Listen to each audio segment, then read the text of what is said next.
राजस्थान की राजनीति में एक बड़ा पर्दाफाश हुआ है।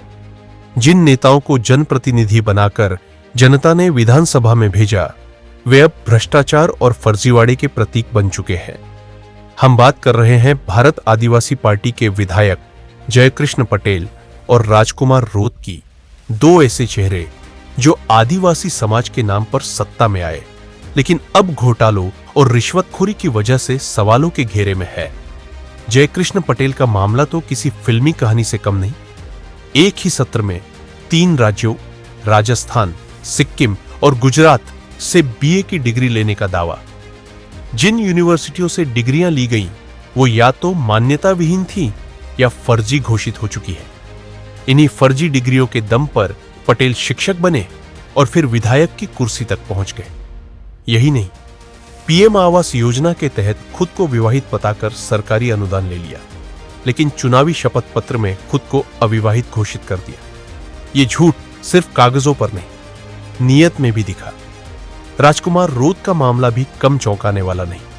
उन पर भी अनियमितताओं, पद का दुरुपयोग और लेन देन से जुड़े गंभीर आरोप हैं।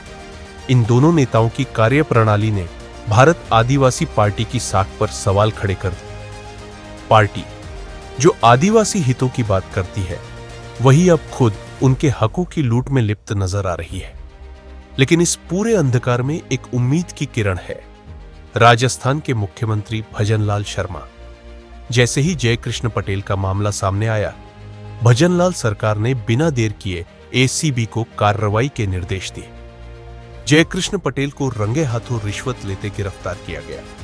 जांच तेजी से आगे बढ़ रही है और सरकार इस बात पर स्पष्ट है कि चाहे आरोपी कितना ही बड़ा नेता क्यों न हो, बख्शा नहीं जाएगा।